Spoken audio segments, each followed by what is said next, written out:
Nagingon, no one loves you like Jesus does. Walay nahigugma kanimo sama sa paghigugma ni Jesus. Bakit ba? Paano ba?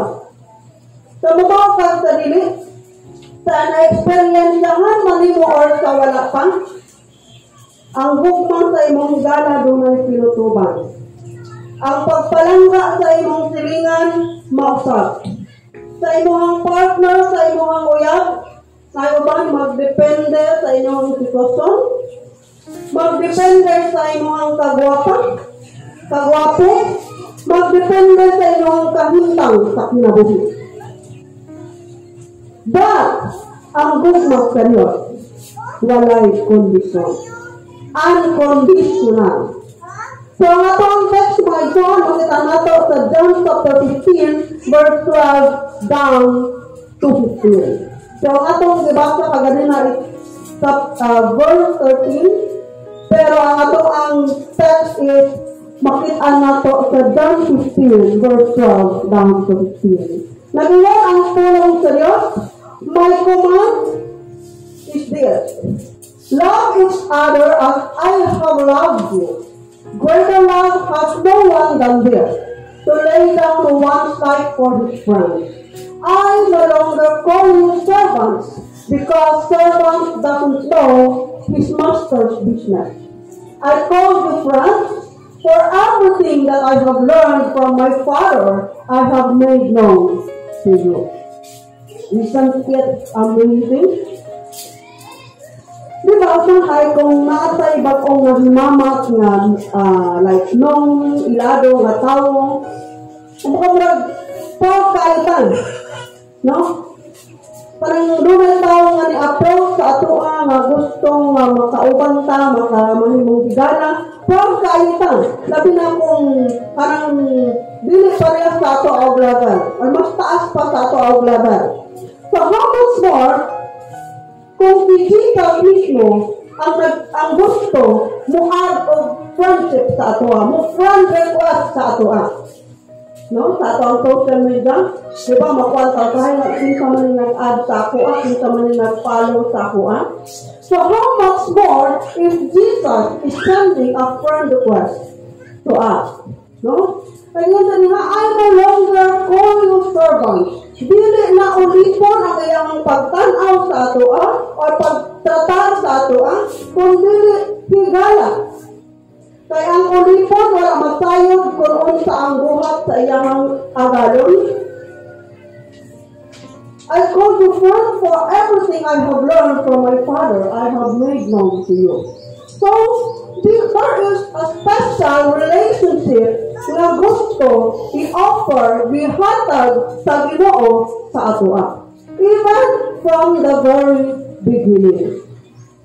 The greater love has no one than this, to lay down one's life for one's friend. Wala na'y gugma nga matlabaw paninini nga ihalat sa usa ka tawo ang iyang kinabuhi alang sa iyang higala. Dili ba nindot kaayo? Kinsa man din niya ang higala nga gusto mo take of risk para sa iyang friend. Meron ba? Kaya ba? Yung buhay mo talaga? Ha? Matubag pagkaha nga ang sala ni Pedro si Juan ang ipapriso? Papayag ba tayo niyan? Meron ba dyan? Kaya gawin? Maybe a little bit difficult. It doesn't necessarily mean to lay down one's life is to die in place of your friend. But it is that doing something sacrificial. Doon ay sakripisyo na pag-abuhaton alang sa atong higala. Sacrifice. So there is a special relationship na gusto ihatag sa atoa. The Lord chose us before the foundation of the world. Dipili ta sa Ginoo bisan pa sa pagsugod sa kalibutan. Kaya kung wala kang natanggap na flower last February 14, huwag magdamdam. Huwag sa sama ang loob. Dili taang sa our celebration. Huwag mong isipin na hindi ka pinili. Huwag mong isipin na i-anhas ka ng cross mo. Isipin mong pinili ka ng Diyos bago pa man ang panlibutan. God loves us and chose us in Christ. Dipili ka sa Ginoo diha kang Kristo. Even before the foundation of the world, in Ephesians chapter 1 verse 4, Marupay mayroon tanga, sana all pinili. Sana all kapili-pili. Hindi natin alam na meron palang nag-iisa na pinili tayo bago pa man mag-create ang mundo. Ayaw ko kingon, gawa ka gipili ka. Kung tutusin, in Philippians chapter 2, basahon nato din ha, sa verse 7 down to 8, He made himself nothing by taking the very nature of a servant, being made in human likeness, and being found in the appearance as a man. So, iniwan ng Diyos ng kanyang pagiging Diyos at nagkakatawang tao, in likeness, and being found in appearance of man. Nagpakatao siya. He himself humbled. He humbled himself by becoming obedient to that. Hindi naman doon sa mamatay. Pero, kumbaga nagpaubos siya sa iyang kaugalingon in order for us to have an intimate relationship with Him. That is true friendship. Now, in Genesis chapter 3 verse 8, in the Old Testament, di pa matunan kung atong substance. When Adam and Eve had eaten the fruit of the tree of life, sarihang gikaon ni Adam o ni Eva ang bunga sa kahoy na binadili, nagkaroon sila ng kahibalo. Nakabaton sila o kahibalo sa labutan o na-realize nila nga they are naked. Nakabalo sila nga upo ay sila o nagtago. And then sa dihang narungog nila ang kanang sa Tagalog jabag ng Diyos, no? And they heard the sound of the Lord God walking in the garden in the cool of the day. And Adam and his wife hid themselves from the presence of the Lord God among the trees of the garden. Kung atong subton, nataka na itong interpretation. And they heard the sound of the Lord God walking. Mga yapak, footsteps, sa ilang marunong sabihin, yatong panahon ang Diyos ay nagkakatawang tao. Footsteps. No? So, in the beginning, ubos na Diyos sa Ginoo ang iyang kaugalingon aron doon na sa relationship sa iyahan. Kasi He wants us to be His friends. Now, we love because He first loved us. Mauli ay nanigugma ta kay una taong gihigugma sa Ginoo. And Christ Himself, Jesus Himself, is love. Si Kristo mismo gugma. Ang Diyos gugma, 1 John 4:8, sa kung doon na kay Kristo sa inyong kinabuhi, kamao ka, magigugma. Now, since we have given that special bond, what is called friendship, no? Kita nga naman tawag special nga bond, ang ginatawag of friendship. Kung atong batahon sa ato ang text, no? I no longer call you servants because servant doesn't know his master's business. Dili na ta ulipon, kundi kita iyang mga higala. So, focus tayo dito sa friendship. So, unsa di ay ang characteristic sa friendship? Unsa yung ginabuhat kung friend mo? Sige daw. Anong ginagawa ninyo kung magkaibigan kayo? Away na sila. Tungkol sa pagkamatarong ni Abraham, he was called a friend of God.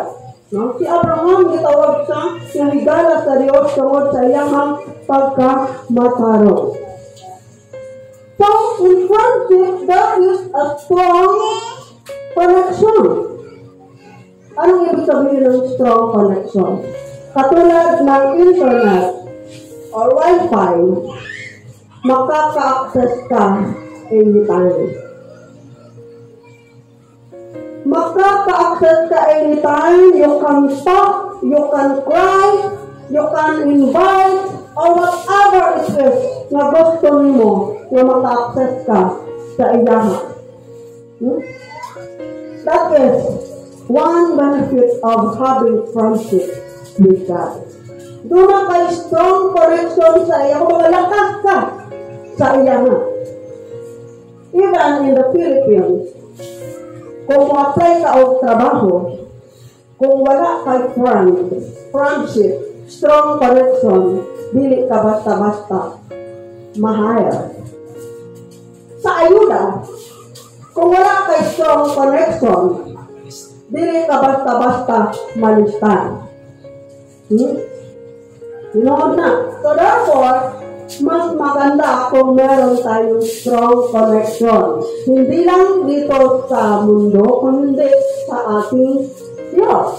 Strong connection to God. Since we are friends, meron tayong strong connection sa Kanya that we can access to Him anytime, anywhere. Isang kang oras na, pwede na ikaw makapaluktok, makapangayo, makaistorya, makasumbong sa iya, kayo naman tayo strong connection. Kung ang Wi-Fi, hindi pwedeng message fail. Hindi pwedeng retry. Abot na abot ka agad. Katulad ng go lang ng go. Yun. No? Strong connection. Next one, there is someone you wanted to be with. Ang friend mo, walang tao ka gusto mo makauban.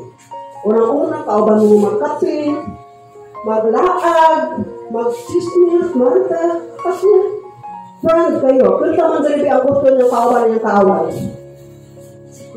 Kaaway mo na gusto mo sa makauban. Sige. Di ba wala man?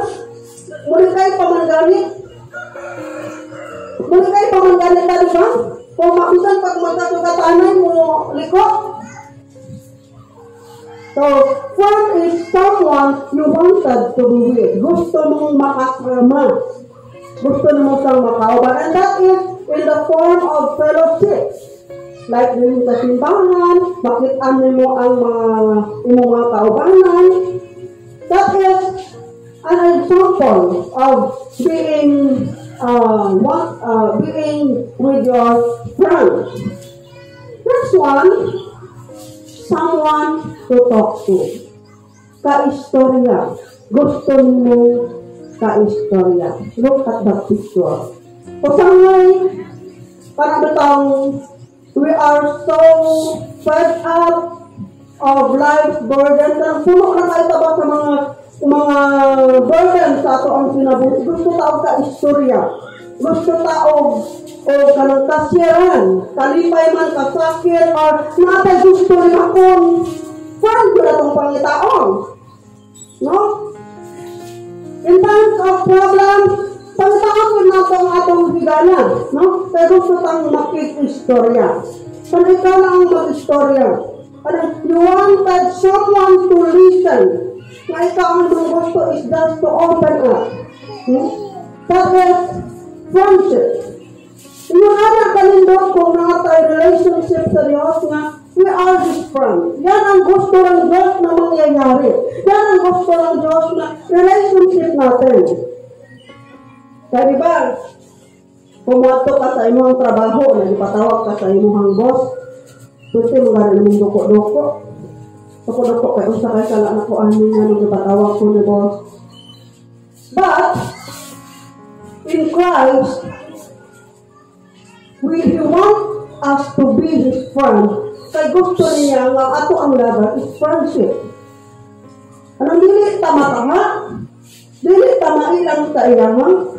We can be ourselves in His presence. And that's the way we are. Di ba? Mugawas ang ato ang pagkakita kung ang tao nga itong kauban is close na to. Kasi kung hindi mo kilala yung tao, nakakay gap. Maulaw or matawa ka, basin maka-istorya ka, nga ikalain niya. O ikaw sab, mahadlok ka, nga basin na sa ika-istorya, nga ikakain niya mo. But here, when there is a friendship, you can be yourself. Maglalaitan kayo, na kay friend, maglalaitan kayo, di na masuko kay friend mo, ang tuwag anak, mas laitan pa to that time siya. Yung anak, that is friendship, no? Someone to talk to. Balasana yun na. Pero katong tao, madili na mo close. Imong insultohon. Away, good mo. Yung sa masa, yung sa imong ingon, o yung sa to, yung anak ang makita ko. Next, someone to spend time with. Okay. Tanawin ang picture. Minsan kahit nagkakape lang tayo, it is not the thing in our table, but it is the laughter. It is the happiness na kauban nato ang ato ang mga higala. So, someone to spend time with. Diba sangay sa ato ang kwan, bisag kapilang, tibok adla ang istorya, ang katawan. Diba? So here, someone to spend time with. Kailan ba tayo nag-spend ng time sa ato ang friend na si Jesus? Kailan? Taon-taong pamaagi. It is by opening our Bible. Sa panahon nga, giukad ni mong imong Biblia, imong ibasa, dili si Moses ang nag-istorya sa imuha.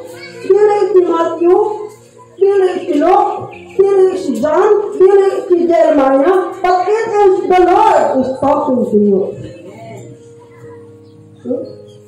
So someone to spend time with. Kung limingaw ka sa imuhang friends, open your Bible. Next, someone to run to. Ito mo ipasabot ang someone to run to. Dag-anan. Sa panahon nga nakay kahadlo, diba mudagan mo yun ka? Nakay kahadlo ka, mudagan yun ka. Kanino katatakbo? Of course, sa Lord. Kapag punong-puno ka na, iiyak na yan, di ba? Kung dito ka mga sa tao, kahilapon kailangan, iiyak na yan, iiyak na yan. Pero kung sa Ginoo, open arms, lakson ka niya. I'm here, my friend, moingon ang Ginoo. So in all the burdens that you have, andam kanunay ang Ginoo. Kasi friend ka niya. Friend na tayo. No? Dili ka magdunga-dunga. And since we have understood the relationship, no? Nakakta naman nato nga God can reveal Himself as friend to us. So ang Diyos hindi lang pala siya hari, hindi lang pala siya tatay, pwede ko rin pala siyang kaibigan. So we have understood that. So now the question is, since you have indestructible friendship, why there are still one moment with God? Kung naman tayo hawag na relationship sa iyahan. Friend naman niya, kabayan na siya sa ako atanan. I can share to him everything. My failures, my haters, everything about me, I can talk to him. Pero nga naman, hanapay man kayo sa akong kinabuhi na makapangutan ako ngayon, pero man. Friend naman ni Lord. Pero bakit ang dami-dami kong house and wife sa buhay? Naka-experience ba taana? Nagpangutana na to ang Ginoo? Why, Lord? Nganong ako? Nganong nakitabo na sa akong kinabuhi? Nganong man? Because pain is inevitable even we are Christians. Dili ta exalted sa mga kasakit, bisan pa kita Kristo nga lang.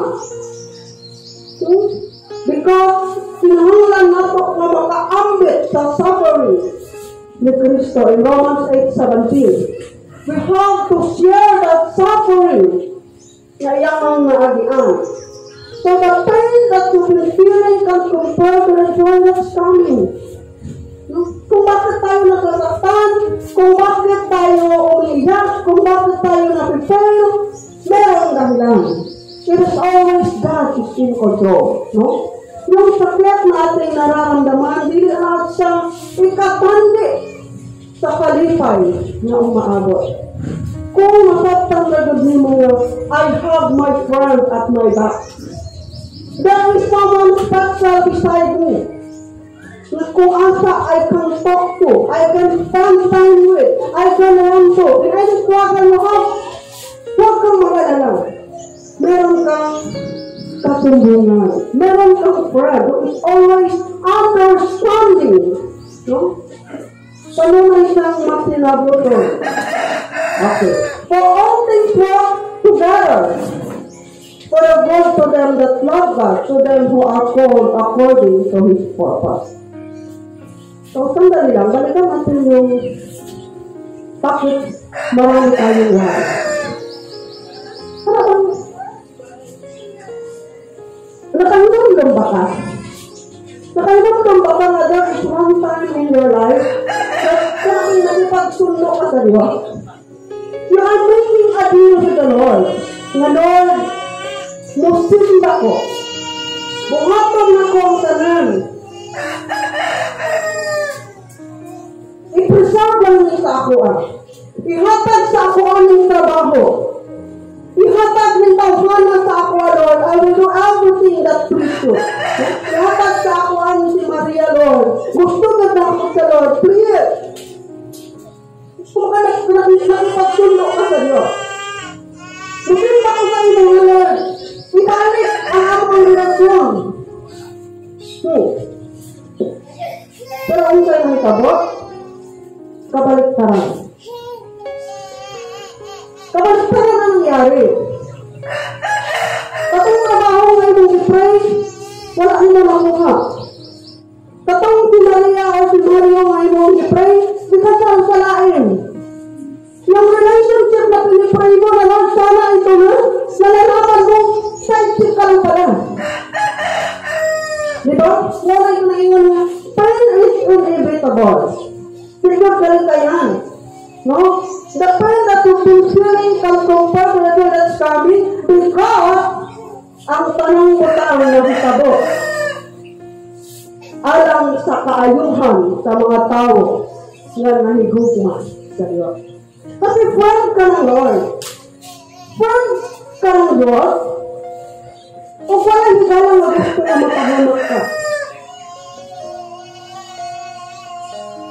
Kung saan galing pagulo, ito maminaw sa atoang sa mga tambag. Sige tag-share, sige tag-tambag. Pero wala gihapon.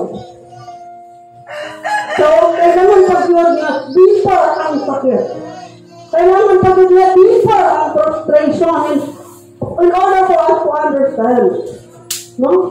Kung nababot at sa panahon na okay na ka, sa panahon na nasaktan mo kayo ka nga, nagmahay ka, na sana dati ko pa itong naintindihan. Unta, nasaktan na ako sa una pa. Dili unta ingon ani kalala ang akong sitwasyon. Dili unta ingon ani kataas ang akong bungod. Dili unta ingon ani akong kapayat. Dili unta ingon ani ang kadaghang damage. Sana dati pa akong nakakakita ng bago. Diba? Katawag pastor. Yun. Wait na nato mo realize. And kung atong basahan ang Romans chapter 8 verse 38, nothing can separate us from the love of God. That is why ang atong saying, no one loves you like Jesus do. Kaya walay si isang nga makapahimulat ka na to sa gugma sa Diyos. Sa ato ang partner, maghiwalay tayo. mag-iwalay sa ato ang higalan, pwede ko na siya mausap. No? But in the love of God, nothing can separate us. Neither death nor life, the present, the future, any powers, wala'y makapahimulag sa ato. Nothing can separate us from the love of God. And, tingali makain ka nga, ipasagdan naman ko ni Lord. Ipasagdan naman ko ni Lord. Wala kang ipaminaw ni Lord ang akong prayer. Unsay sa'yo, unsay akong buhaton, yun ang mga tanong natin. Pero, remember, you are not forgotten. God is writing your testimony. So, despite sa ang dami-daming lies sa buhay natin, sa kadagang ngano sa atong kinabuhi, ayaw huna-hunaan, kundi kalimutan ka sa Ginoo. Padayon nga nagsulat ang Ginoo sa mga manindot na butang na mamahimo natong testimony sa umaabot na adlaw. God is writing your testimony. And sometimes, it takes a little leap of faith to see His love to shine through. Ano ba yung little leap of faith? Parang sinig sa inyo na lukso. O isang kwento na lang. No? Sometimes it takes a little leap of faith. Parang kwento na lang ka ba? Bakit ano yung mga kaunahan? No? Sometimes it takes a little leap of faith to see His love shine through. Makadama ang iyong mo. Hindi natin nakikita yung project na i-offer ni Lord. Hindi natin na-appreciate yun. Nakakalimutan natin, na-set aside natin because we are too focused on the failures. Nakapokus na sa mga failures, sa mga problema, sa mga kasakit, sa kasuko na atong ibati. So, hindi natin nakikita yung love ng Lord na tuwa sa unahan kanunay nagadan at nagasigla. So, we fail, we fall, but those times reminded us that His love is greater. Sa mga panahon na yun, doon natin nararamdaman na ang pagmamahal ng Diyos ay higit pa kaysa lahat. Mamamabot ang adlaw sa nang nasabtan na nato ang tanong makailutan kung wala ang Ginoo. Kung wala ang gugma sa Ginoo. Diba? Dama ang ingon niya itong slide na to, hindi tayo nakakalimutan ito. Hindi na tayo nakakalimutan. Nagasulat pa siya sa istorya sa atong kinabuhi na mamahimo natong testimonya sa umaabot na mga adlaw. No? So always remember, you have that friend who is always willing to listen, maminaw sa atuan, to spend time with, to round to, pwede mo kang kasumbungan, huwag kang mag-alala anuman yung mga failure na nangyari sa buhay mo. Kasi meron kang friend, hindi ka niya dinadap. And always remember this, no one loves you like Jesus. Walang nagmamahal sa iyo katulad ng pagmamahal ni Jesus.